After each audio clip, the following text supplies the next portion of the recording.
evening's Zoning Board of Examiners and Appeals, July 8th, 2021 meeting. It is 6:30 p.m., a little after. May we have a roll call? Ellen McKay. Here. Tanya Hickok. Here. Dave Hale. Here. Monica Emerton. Here. Jonathan Lang. Here. Dale Smythe. Here. Skylar Quinn. Here. Jackie Sabina and Andrew Romerdahl are excused. Thank you. You have a quorum. For the record, Chair Hickok has requested to step down as chair, and I have assumed the chair's position.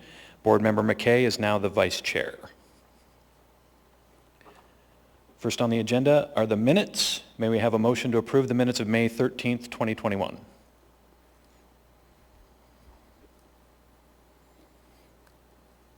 Motion to approve by Member McKay, seconded by Mr. Hale. Are there any corrections to be made to the minutes?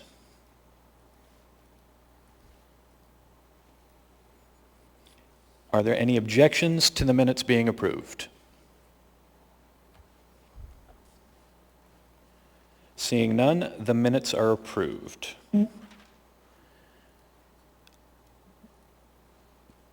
Next is special order of business. Does anyone have any disclosures?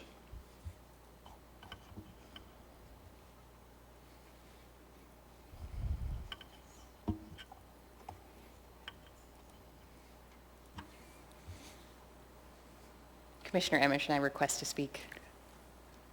Ms. Emerton? Thank you. I was absent from the meeting for case 2021-0043 and 2021-0047, so I need to abstain from that. Thank you. Are there any other disclosures? Ms. Hickok? Yes, I was also absent at that last meeting, and so I will recuse myself or be excused from the consent agenda voting. Thank you. Are there any other disclosures? I would like to disclose that I have a work product in the case before us tonight, 2021-0070, and I will be recusing myself from that case. I need a motion, a positive motion for me to participate.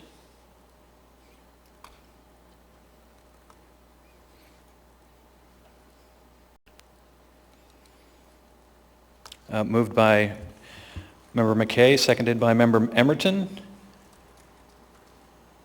you like to speak to your motion? Since you have a work product in the case, I am not going to support my motion. Thank you. Ms. Emerton? Yes, the same as Commissioner McKay. Thank you. Anybody else like to speak on the motion? Then we will vote.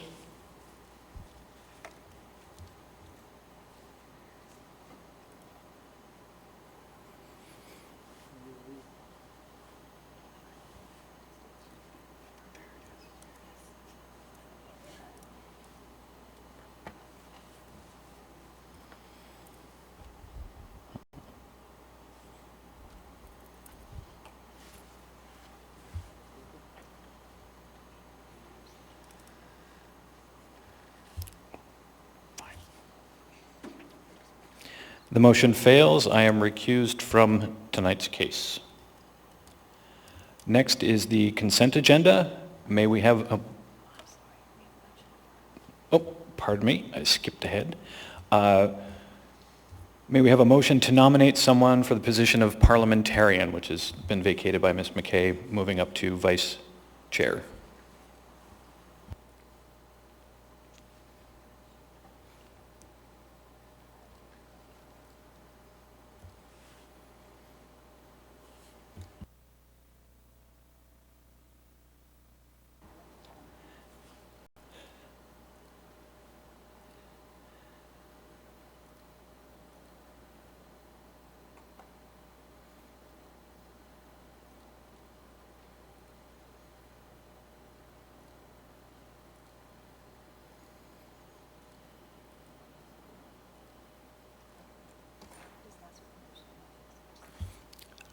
We're struggling a little with the computer this evening. Can I have a verbal motion for to nominate someone for the position of parliamentarian.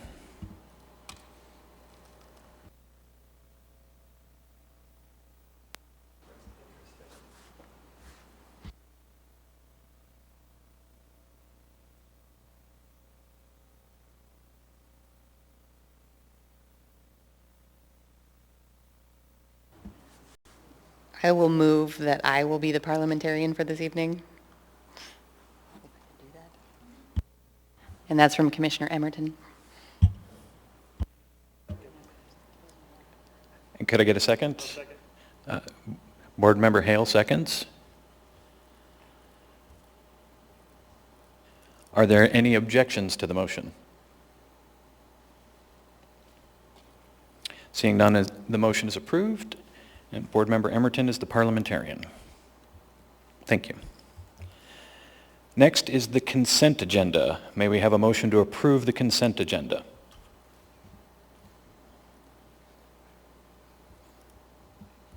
Moved by Mr. Smythe and seconded by Mr. Hale. Would anyone like to pull an item from the consent agenda for discussion?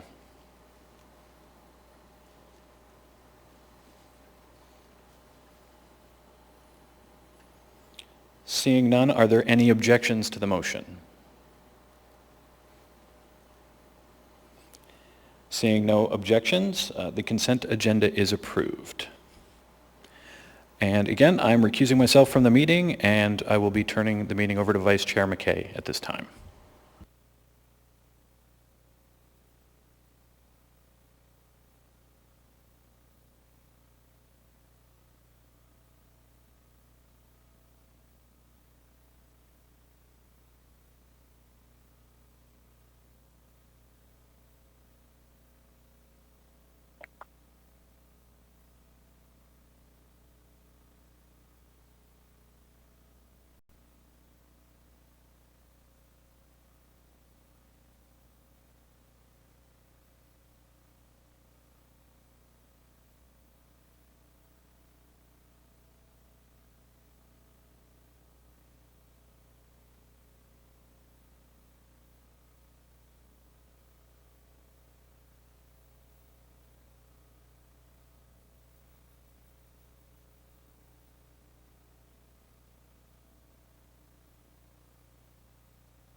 Okay, we're on to the public hearing portion of tonight's agenda, and the case is 2021-0070. Petitioner is Nicholas Krasinski. And as variance hearing, I need to go over how it's going to work. The chair will introduce the variance and explain the procedure to be followed. Okay, the variance case number and the name of the applicant will be read into the record, which I just did. The board shall hear and rule on any objection to the sufficiency of notice.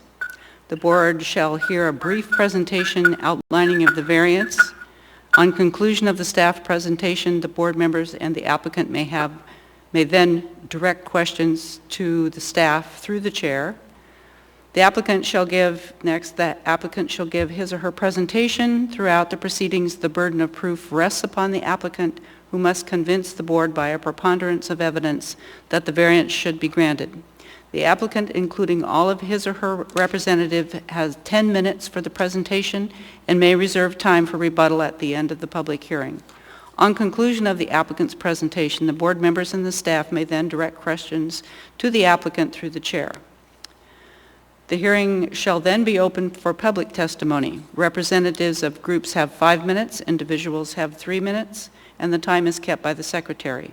The display at the front will be green to within 1 minute of the time allowed, then will turn yellow. At this time, you should begin to sum up your testimony, and at the end of the allowed time, the light will turn red and a tone will sound. All persons who testify may be questioned by the board, staff, or the applicant. On the conclusion of the public testimony, the staff, followed by the applicant, shall have the right of rebuttal. The board shall proceed to develop oral findings and conclusions with regard to the variance and disposition of the variance. The staff shall reduce the oral findings and conclusions to writing for subsequent adoption by the board at a later meeting. A concurring vote of a majority of the fully constituted membership of the board, minus those excused for conflicts of interest, shall be required to grant a variance. For the variance to be granted, all 8 standards must be substantially met and have a positive vote of 5 members. The parties then have 30 days from the date of mailing or other distribution of the decision to file an appeal with Superior Court. So with that, will the staff please describe the notice given in this case? Thank you, Chair McKay. On June 16, 2021, a total of 79 public hearing notices were mailed in accordance with code. The Chugiak Community Council did not provide comments on this case. Are there any objections to the sufficiency of notice in this case? Seeing none, will the staff please present the case? This is a request for a dimensional variance from AMC 21.10.060C, Table 21.10-6, Table of Dimensional Standards, Chugiak Eagle River Residential Districts, to allow a proposed single-family home to encroach 25 feet into a required 50-foot rear setback. The applicant was aware of the possible need to seek a variance from the rear setback when the parcel was purchased from the neighbor to the west. The existing parcel was cleared of trees by the previous owner to place the home in a preferred location. Locating the home in this location would provide more spacing between homes and is in line with the intent of the CER R6 zoning of 1 dwelling unit per acre. The petitioner inquired into purchasing the parcel to the north from the municipality of Anchorage to combine 2 parcels into one, thus eliminating the need for a variance. This request to purchase the parcel was denied. In order to approve this variance, the application must substantially meet the following 8 standards. Standard A is partially met. The subject parcel has minor topography running downhill from southwest to northwest. There's a slight increase in topography to the west abutting Lot 17, with the most downward slope in the northwest corner of the parcel. The lot is 66,153 square feet, 22,593 square feet greater than the minimum lot size of the 43,560 square feet, providing ample area for the proposed structure. However, the previous owner removed a large amount of natural vegetation that would have provided a visual buffer in line with the CER6 zoning's desire in protecting and enhancing those physical and environmental features which add to the desirability of rural residential living. AMC 21.10.040.C.10.A. The structure on Lot 17 to the west is also built within the 25-foot required side setback, reducing the separation distance afforded this property. This is visible on your staff packet on pages 9 and 22. It is the red roofed structure that you will see in the pictures. There are no other physical circumstances such as wetlands, streams, and or unique geometry which affect this lot. Standard B is partially met. The proposed home location would allow the property owner to maintain an appropriate separation from surrounding structures. This standard is enjoyed by the surrounding property owners and complies with the CER6 zoning purpose of protecting and enhancing those physical and environmental features which add to the desirability of rural residential living, AMC 21.10.040.C.10.A. Standard C is partially met. This hardship is not self-imposed. The previous owner removed a large amount of the natural vegetation, trees, along the western portion of this lot, resulting in the existing conditions in proximity of the structure on Lot 17 to the west. The applicant was aware of the possible need to seek a variance from the rear setback when the parcel was purchased from the neighbor to the west. The existing parcel was cleared of trees by the previous owner to place the home in a preferred location. Locating the home in this location would provide more spacing between homes and is in line with the intent of the CER6 zoning of one dwelling unit per acre. Standard D is met. The parcel most affected by the granting of this variance would be Lot 16 to the north. This parcel is currently owned by the MOA. If this lot were ever developed, the buildable area of this parcel has slopes of greater than 50% and should remain undisturbed or undeveloped with considerable restrictions and requirements. Code requires that slopes of greater than 50, anything with 50% or more should not be built upon. Standard E is met. The requested variance will not change the character of the CER6 zoning district in which the petition site is located. The CER6 district is primarily intended for single-family dwellings with gross densities of one dwelling unit per acre. Granting this variance to encroach within the rear setback will not permit either a principal or accessory use other than what is already permitted under Anchorage Municipal Code Title 21. Standard F is met. This does not appear that this encroachment will result in any negative impacts on the health or safety of the people of the municipality. Standard D is met. ADA does not apply to single-family residences. And Standard H is met.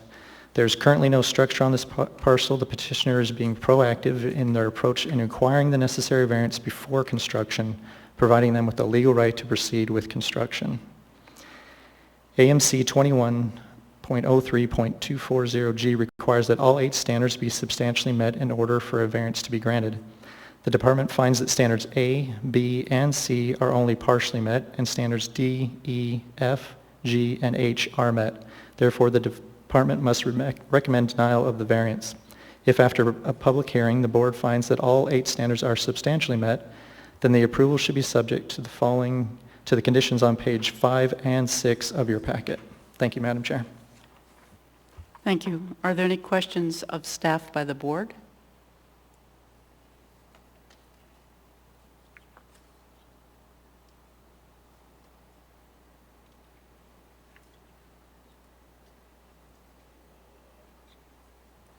Sorry. On your staff packets, page 3 and page 4, the AMC that is in there it should be AMC 21.10.040.C.10, not 11A. That's an A and B.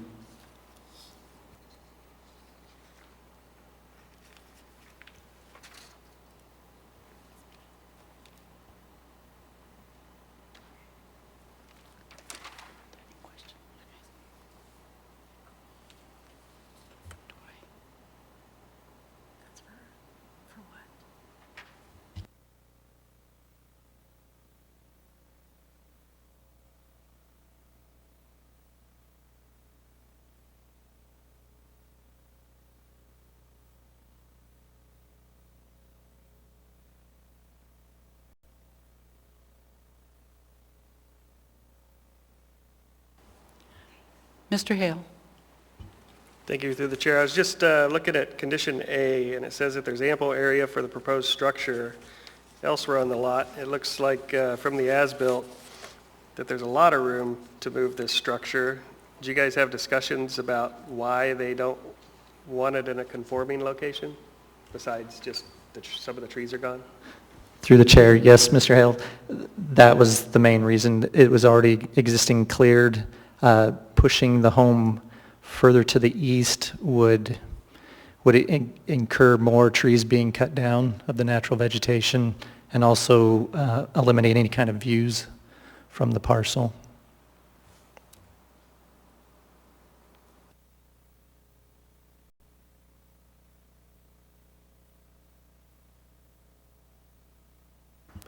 Anyone else? Okay, I have a question. I'm interested in Lot 16 to the north. Why does the MOA own this lot? Madam Chair, I am not 100% sure why Real Estate Services owns this particular parcel. I did talk to Real Estate Services today in regards to if they had any intentions of selling it in the near future. They do not have any plans of disposing of it at this time. I'm not sure if this was acquired through some tax purposes or not. I did not inquire as to how it was acquired.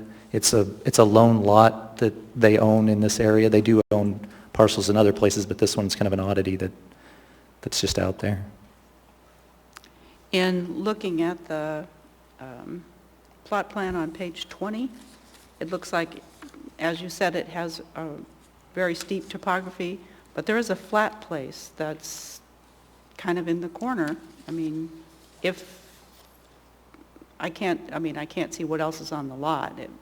If that's the top of a ridge and the house would be, or a potential house would be built on top of the ridge, or in this flat area, this little flat area in the corner, would definitely need a variance to be put there, but... So if you're looking at the topography map, if I'm understanding correctly, On page 20? Yeah. Yep. So the steep topography to the left or to the west goes uphill to that red roofed structure. That's lot 17. Where they're proposing is one of the flatter areas. There is more flat area to the south. That's where all the trees are that they're trying not to have to cut down to kind of... I'm talking about lot 16. Oh, lot 16. So you're only seeing a portion of lot 16 to the north. And there is a small piece that could be developed, I guess you could say there. But that would be yes, they would also have to get a variance to be within that 50-foot rear setback if they were to even be able to get up to that height. The dilemma on that lot is a septic system. With that slope, it'd be really hard to get any kind of a septic system even in that parcel. Okay, thank you. You're welcome. Are there any questions of staff by the applicant? Not at this time. Okay, moving on. Will the applicant or the applicant's representative please come forward, state and spell your name for the record? Yes, my name is Nicholas Krasinski, Nicholas. Last name Krysinski. Can you speak a little louder? We're having trouble hearing you. Yes, so I will try. So first name is Nicholas, Nicholas. Last name Krasinski, Krysinski. Thank you. Please present your case. Okay, I will. So first of all, I appreciate everybody spending their Thursday evening talking about this with us. My wife and I live in Chugiak. I've been in Eagle River, Chugiak most of my life. We live on the Blue here, and we've now got a couple of kids. And I've been looking for a slightly bigger house, and like our house a lot currently, I really want to leave too much, so we did this lot and decided we wanted to build on it. That's most of the background with us. I will share my screen, and in an effort to keep this concise, just read off a bit so you can choose either read or listen. So we agree on the 5 of the 8 requirements that are met. We believe the 3 that are partially met are actually fully met. I'll start with standard A and jump to just describing the pictures and the lot numbers just to make sure everybody can have a feel for that. So this is our lot right here. This is lot 16 to the north, which is on the hill. This is the neighbor's lot who sold to us with the red roof, and this is lot 23 down below. So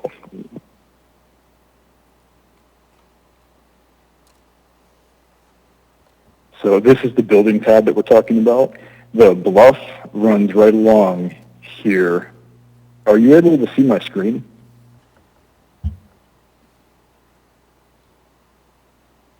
I'll assume yes, but this is steep. You need hands to walk up this part of the hill. And then this is the cleared pad, and then this is a hill right here. So the argument we have on Lot A being fully met is that the houses on Lot 17 and 18 are both along the east sides of those lots. So this is 17. This house is less than 10 feet from the property line. And then this house over here, there's a garage right here. They're also on the property line. So that's why I think this one is built over, and we're just trying to daisy chain down, basically. Yeah, the house on Lot 17 is pretty much on the property line, less than 10 feet. The shape of our lot creates a corner where the tip is over the edge of a bluff, and the house on Lot 17 is on a hill right above the north portion of the lot next to the bluff. The slope is described as minor in the staff report, but in person it's extremely steep and hard to climb without your hands. Under current setbacks, we push our home back into the woods behind the house on Lot 17 and close to the house on Lot 23 once the trees are cleared out for the septic. And this is a drastic reduction in spacing for the two existing houses there on both 17 and 23, as well as our future house, and works against the goal of CER6 zoning for protecting and enhancing those physical environmental features which add to the desirability of rural residential living. We believe this constitutes an exceptional physical circumstance through a combination of the neighbor's house being built essentially on the lot line and immediately next to the corner,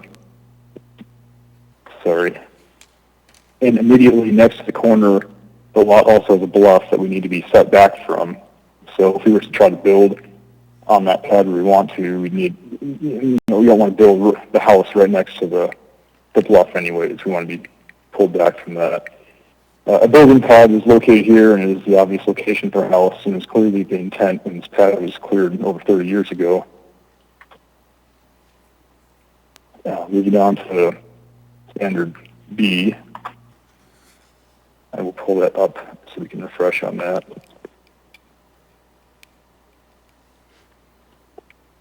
So because of these physical circumstances, strict application of the code creates an exceptional undue hardship on the property owner and would deprive the applicant of rights commonly enjoyed by other properties in the same district under terms of the zoning ordinance.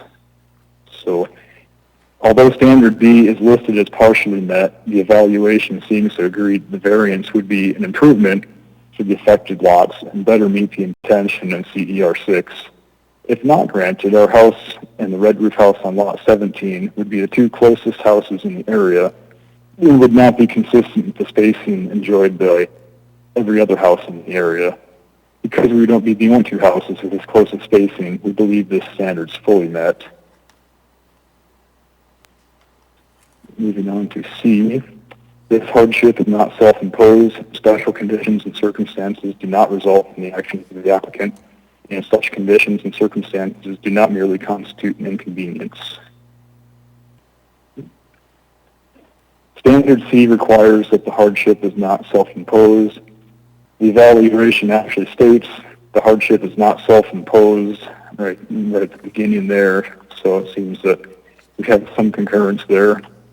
Furthermore, we did all the research ahead of time that we could. This included talking to the Muni and asking if we could buy Lot 16 to the north to combine them. What I heard about Lot 16 is that it was a tax deferral in the 90s, and they want to keep it for potential access in the future, but have no interest in disposing or developing it because there's no parking up there.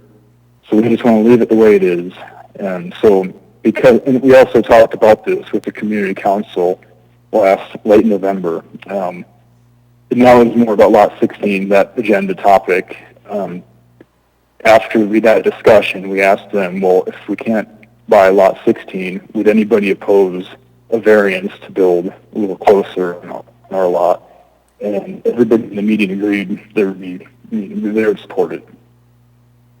Until a builder involved and additional survey work was done, it was not clear whether or not we would need the variance. Now that we have all that information and the septic design, it's pretty clear that we really need a variance, and I don't know that we would proceed with building if we don't get it. primarily because of what it would do to change that lot. It's a pretty nice lot, and if you couldn't build where it's, kind of obvious where you'd want to build, it's no longer a real nice, or especially nice lot, I guess, or it's not what it could be. So, yeah, we'd like to make full use of this lot. So, just to, I guess, drive the point home, we believe standard C is fully met because it's not self-imposed. We did everything we could ahead of time. So that concludes what I have to say. Are there any questions? Thank you. There was one more point, actually. I'm not sure if you've seen the packet, but we've talked to all the neighbors that we could. So we've talked to the owner of the Red Roof House here. He supports it and signed the form that we've submitted with this, saying he supports it. Same with Lot 23, and as well as, I can't remember the lot, this one, but I ran into them while I was up there and visited with them, and they agreed and signed that petition or form and submitted that. Everyone we talked to everyone we could in the area, they all agree it makes sense. We're not trying to get away with something, do anything crazy, I don't think. Just trying to do what seems reasonable. So, with that, I'll open up any questions anybody has. Okay, thank you. Are there any questions of Mr. Kosinski? Any questions from the board?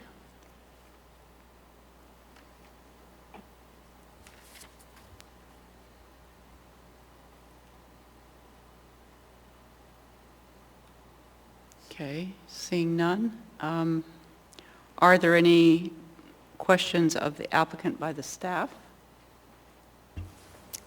No, Chair McKay. Okay, then we'll move on to the public hearing. Is there anyone from the public wishing to speak in this case? Madam Chair, we have an unusual situation. We have a gentleman on the bridge phone that was forwarded the Teams meeting. So instead of public testimony being contacted by us via phone, I would like to ask you if you would allow him this time to speak his public testimony via phone, via the bridge phone, if you guys will allow it. Normally we would call from the phone down there, but he was forwarded the Teams meeting by the petitioner. Okay, certainly. Thank you. Come forward, state and spell your name for the record, please. Yeah, hi, my name is Jake Horozdovsky. It's J-A-K-E. Last name is H-O-R-A-Z-D-O-V-S-K-Y. And I'm the current president of the Chugach Community Council. However, I am here speaking as just a resident of the community since our board has not taken action on this issue. So I think this application, I've known Nick for approximately 16 years, went to college with him, and then I'm a friend of him currently out here in Chugach. So I'm just talking on behalf of myself and not the community council. In my opinion, Nick has met all the standards within this variance application. Standard A, there's an existing exceptional or extraordinary physical circumstances. The adjacent neighbor who also supports the variance, built right up against the property line. So I've been up there on the site, and I've walked the site, and the houses would be very close together, and that's against the character of our community. So if this variance is granted, it'll be farther away from that house with more buffer, so it'll be more in conformance with the Chugach vision, where we have large lots with lots of space between houses and trees surrounding us. So I think item A has been met. Item B of the application, because of physical circumstances, strict application of the code creates a exceptional undue hardship. When you're purchasing a lot, there's a lot of things to consider, and it's not always apparent what side of the lot is the back or the side. With this lot, it's pretty tough. It's kind of arbitrary which one is the back or the side, unless you're a surveyor or someone who does this every single day for a living. So I believe that the owner he did not know that he was going to get hit with a 60-foot or a 50-foot setback when he purchased the lot. So I think it would, create a little bit of a hardship for him to not be able to locate his house, in the correct place on the building pad. And then item C, the hardship is not self-imposed. We see these applications come through on the community council where people have just built things. And it kind of happens all the time out here in Chugach. I would argue, that it's not self-imposed because he didn't know when he bought the lot that he was going to be required to build, so far away from that portion of the lot. And the neighbor, built right up against his property line. So I think it would just fit better with the character of the community if this variance was granted and he was allowed to build where he wants to build. Regarding Lot 16, that lot is currently owned by MOA. We took up that lot in the community council in November. MOA was seeking to dispose of it. And, the desire of the community council or the member of the board who wanted to take that up was to make sure that there's park access through that existing lot. So it's likely that, that lot will be left in place and, it'll just be used for community park access via a walking trail.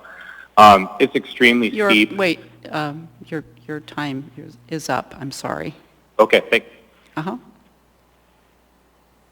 Are there any questions of Mr. Horvasdowski by the board?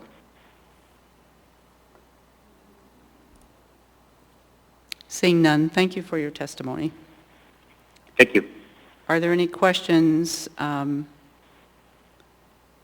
the staff? No, Chair McKay. Okay, thank you. Okay, so is there anyone else to testify? No, Madam Chair. Then we'll close. Rebuttal. How much time? 2 minutes. So, Mr. Krasinski, you have 2 minutes of rebuttal time, 2 minutes left in your testimony. Do you have anything else you would like to say? No, thank you. I think I've said everything I have to. I appreciate everybody's time. Okay, thank you. So, and the staff, now, close the public hearing, and the matter rests with the board. May I have a positive motion, please?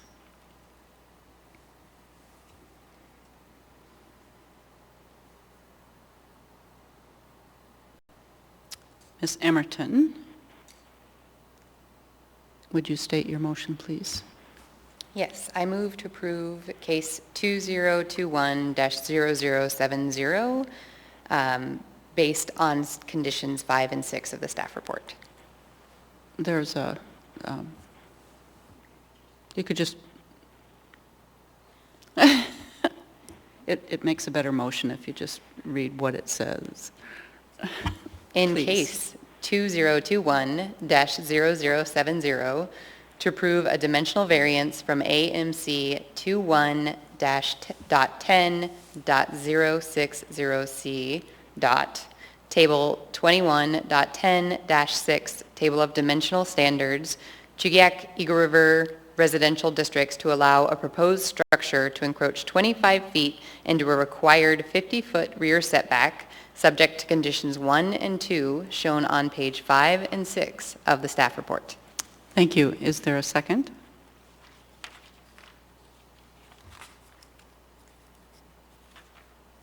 Mr. Hale. Ms. Emerton, would you please speak to your motion? Yes, I do intend to support my motion. I agree with staff's findings for D, E, F, G, and H, and then I would like to speak to A, B, and C. A, I agree with staff on the findings they have. I would argue that this is fully met due to the trees left on the property that would need to be cut down and how close house number 17 would be to the new structure. I also believe condition B is fully met. The physical circumstances of the house number 17 as well and the house on 23. Also, the loss of view is also part of the character of the community, and I feel that that would also make item B fully met. Item C, I also would find is fully met. Again, I'm going to go back to the trees that will be lost if we move the location of the house locations on 23 and 17, and the topography of the lot for him to move it will restrict views, and none of those things that are within the applicant's control or were a result of the applicant's actions. Thank you. Mr. Hale? Thank you through the chair. Yeah, for me, if Lot 16 were to be developed, I would not be able to support this at all, but it looks like an unusable lot, so anything that we do with Lot 22 is not going to adversely affect future owners on that lot. I think that you can say that the topography limits where you can put a structure on the lot with all the trees cut down. That does create a little bit of an undue hardship, and it impacts their ability to use the property in the way that their neighbors, which I think is an important consideration. So yeah, I'm going to support it too. Anyone else?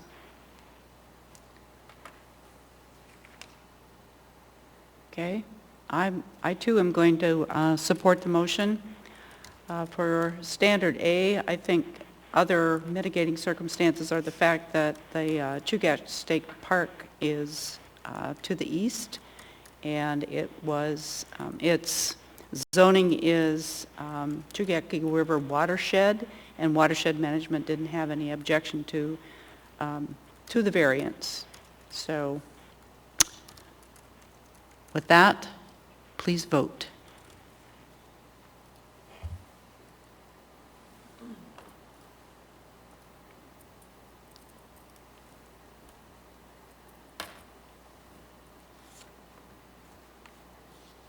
Okay, with 6 yeses, that motion passes and the variance is granted.